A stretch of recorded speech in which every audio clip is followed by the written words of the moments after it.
morning students, how are you all? I wish you all are fine. घर में रहें सुरक्षित। बच्चों, मुझे एक नोटिस देना था।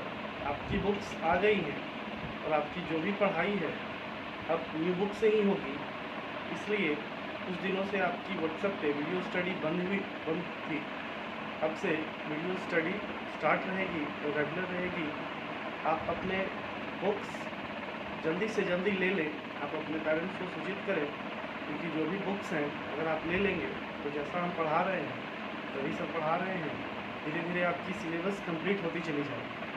सो जल्दी से जल्दी आप बुक्स लें। आपको व्हाट्सएप पे बुक्स का कोटेशन भी चला गया है, कोटेशन को देखें और अपने पेरेंट्स को इन्फॉर्म करें।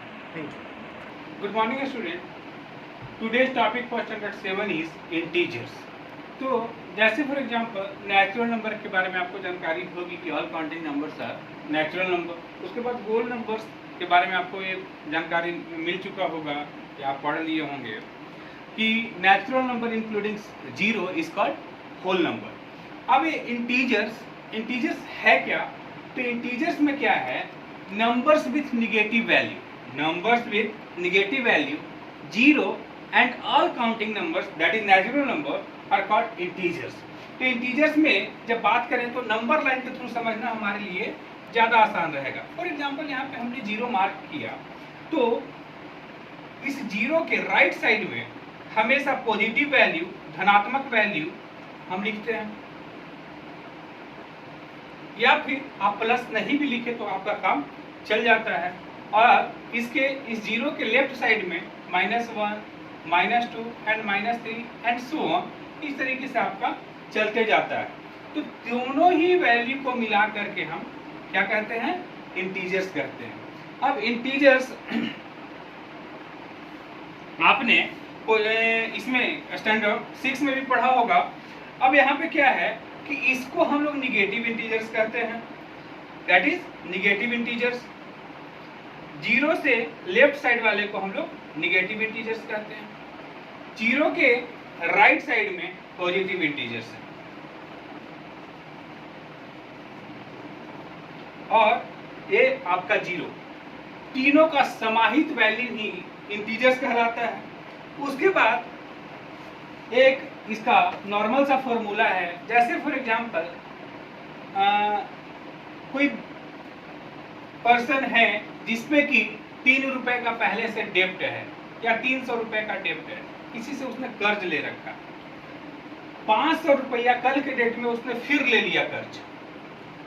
अब बताइए कि उस पर टोटल कर्ज कितना है? इन प्रैक्टिकल अगर सोचें तो उस पर टोटल कर्ज कितना होगा? तो आपका आंसर होगा कि सर उस पर टोटल कर्ज जो है वो 800 रुपया होगा। तो यहाँ पे प्रैक्टिकली अगर आप सोचेंगे तो आपके समझ में यही आ रहा होगा कि सर हम लोग तो माइनस का जो चैप्टर पढ़ते थे, सब्ट्रैक्शन का जो चैप्टर पढ़ते थे, उसमें तो हम लोग करते क्या थे सर, किसी का घटाते थे। लेकिन यहाँ पे माइनस साइन को जोड़ने वाला कल्चर कैसे शुरू हुआ?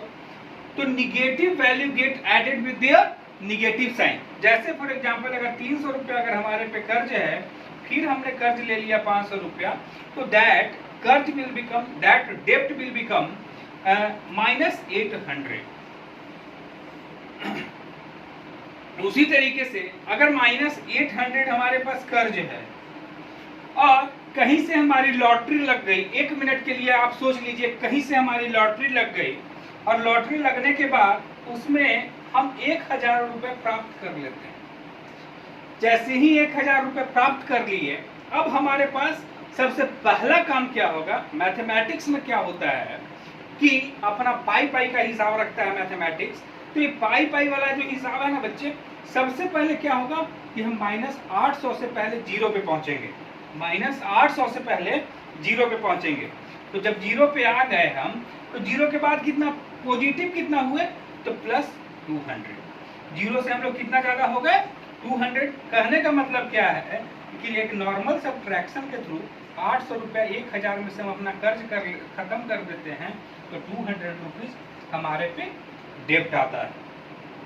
तो ये जो निगेटिव जो वैल्यू जो है पॉजिटिव में से अपने आप सब्ट्रैक्ट होता है। उसके बाद इसका कुछ फॉर्मूला भी है। जैसे फॉर एग्जांपल इन्हीं दो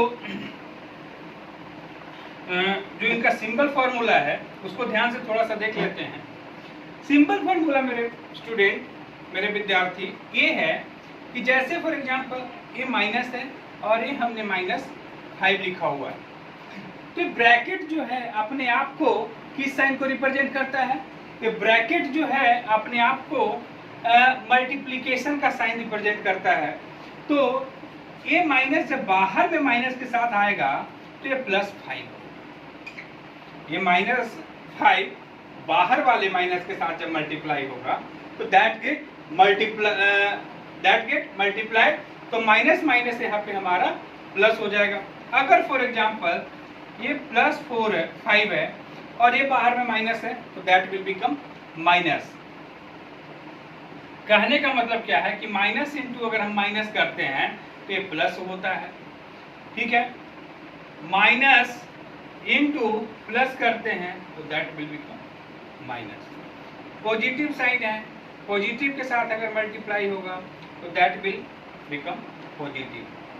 positive into positive is positive. उसी तरीके से अगर इसमें थोड़ा सा और नीचे उतरें तो आप देखिएगा, अगर बाहर में पॉजिटिव है, यहाँ पे -5 है, तो आपका वैल्यू क्या आएगा? -5। तो कहने का मतलब क्या है कि प्लस इंटू अगर माइनस करें तो ये हमारा माइनस रहेगा। इसी से रिलेटेड अगर डेप्ट प्लस डेप्ट तो डेप्ट ही रहेगा और डेप्ट गेट एडेड। कहने का मतलब क्या है, अगर किसी बंदे पे अगर कर्ज है -300 रुपीज का, किसी व्यक्ति ने अगर 300 रुपए का कर्ज लिया हुआ है, अगर उसने 500 रुपए फिर से कर्ज ले लिया तो दैट विल बिकम -800। क्यों? 800 रुपया उसने कर्ज लिया है और कर्ज को हम लोग हमेशा निगेटिव साइन से रिप्रेजेंट करते हैं। और जब कर्ज पूरी तरीके से समाप्त अगर हो जाता है तो दैट वैल्यू इज 0, और उसके बाद जितना हम सरप्लस होते जाते हैं that amount is in positive, that is surplus amount. तो इससे रिलेटेड कुछ सम्स बच्चे देखेंगे। जैसे फॉर एग्जांपल आपके एग्जांपल में ही पहला क्वेश्चन जो है, इफ 2 पॉजिटिव और 2 negative integers are added, we add their values regardless of their sign and give the sum of the common sign। एक रूल दिया गया है।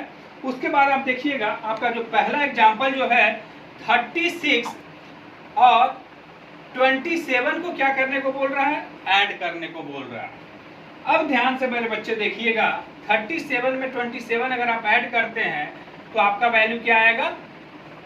7 + 6 13, 3 + 2 दैट इज 5, 5 + 1 दैट इज 63। वहीं पे अगर आपका दूसरा क्वेश्चन जो है -31 -25, इनको ऐड करने का काम आपको दिया गया है, इन दो वैल्यू को। अब आपके पास दिमाग में चल रहा होगा तो आप तुरंत यहाँ पे आ जाइएगा। ये जो फॉर्मूला है हमारा, तो क्या होगा? -31 इसको ब्रैकेट में कर लीजिए, -25 दोनों डेप्ट को रिप्रेजेंट कर रहे हैं, दोनों माइनस को रिप्रेजेंट कर रहे हैं, तो दे गेट एडेड टुगेदर। तो ये क्या हो जाएगा? माइनस, आप इनके वैल्यू को जोड़ दें और with their negative sign, 5 + 1 that is 6, 3 to 5, -56 is the answer of this question. अगला क्वेश्चन क्या है?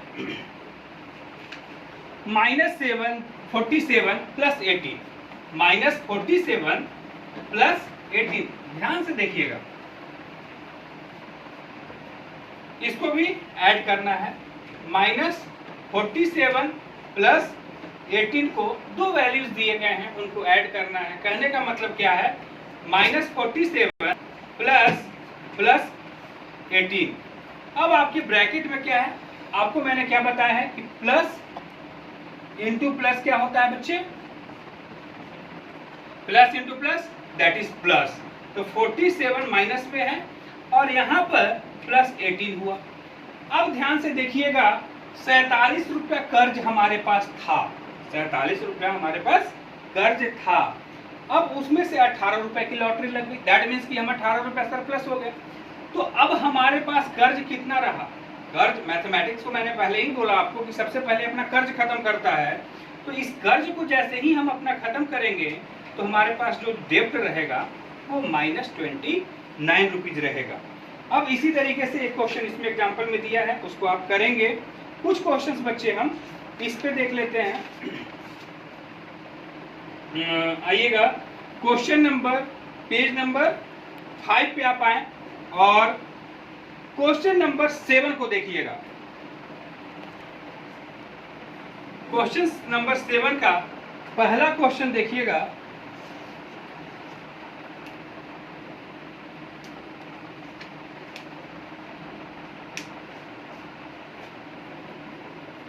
पहला क्वेश्चन जो है हमारा पूरा बॉड मास रूल पे डिपेंड कर बेस्ड क्वेश्चन है। जैसे देखिएगा -30, ठीक है, उसके बाद हमारा जो नेक्स्ट डिजिट है वो +27, इसको फिर मिडिल ब्रैकेट में क्लोज कर दिया है। फिर उसके बाद -41 इज इक्वल टू -13 प्लस इसको ब्रैकेट में, छोटी ब्रैकेट में 27, दैट इज, उसके बाद ब्रैकेट में आपका एक फिल इन द ब्लैंक दिया है, उसके बाद आपका मिडिल ब्रैकेट को बंद किया है। तो इस क्वेश्चन को सोल्व नहीं करना है, बस आपको मेंटली समझना है। जैसे फॉर एग्जांपल आपने यहाँ -13 देखा, -13 यहाँ भी है, ठीक है। अब यहाँ पे देखिएगा +27 है आपका, यहाँ पे +27 है। अब वैल्यू को बस ध्यान से मिलाते जाइएगा। उसके बाद यहाँ पर प्लस है, तो दैट मीन्स यहाँ पे आपका अपने आप -41 आएगा। तो इस तरीके से आप इसको फिल करिएगा। उसके बाद हमारा 14 नंबर क्वेश्चन देखिएगा बच्चे। Difference of N integer a and 6, a and जो आपको रूल बताया है उस पर जाइएगा, ध्यान से देखिएगा। a एंड 6 मतलब डिफरेंस मत कहने का मतलब क्या है कि सबट्रैक्शन है। तो माइनस अगर करते हैं, कितना माइनस करते हैं, -6 अगर माइनस करते हैं तो हमारे पास आंसर क्या आता है, 4। What is the value of 4? तो आपके पास जो आंसर होगा मेरे बच्चे वो a + 6 हुआ है, minus into minus, that will become positive value, that is positive, और यहाँ पे आपका 4। अब a को यहाँ पे रोकिए, तो a को अगर यहाँ पे रोकेंगे तो 6 जो है इधर चला जाएगा, या यूं कहें कि a + 6 है तो हम दोनों तरफ -6 अगर कर दें तो हमारा काम हो जाएगा। दोनों तरफ हमने -6 कर दिया। अब ये देखिएगा कि ये दोनों वैल्यू कट करके 0 हो जाएंगे, तो a बराबर क्या हो जाएगा, 4 में से 6 चला गया। कहने का मतलब क्या है, 4 to 4 बैलेंस हुआ, और फिर भी -2 रुपीज का डेप्ट रह गया, 2 का डेप्ट रह गया। तो your answer will be, a का वैल्यू जो आएगा -2 होगा। That's all for today. और इसके साथ बच्चों हमको एक और इन्फॉर्मेशन देनी है कि आप अपने चैप्टर को तो कंप्लीट करिएगा ही, एक्सरसाइज 1A को कंप्लीट तो करिएगा ही, साथ में बुक्स जल्दी से जल्दी आप अपने विद्यालय से खरीद लें या ले लें, जो भी है आपको जिस भी तरीके से मिलता है आपको बुक, उसको ले लें और अपने पढ़ाई को कंटिन्यू करें, नहीं तो आप पीछे रह जाइएगा। तो इसलिए आप जल्दी से जल्दी बुक को अपने विद्यालय को कांटेक्ट करके लीजिए। धन्यवाद।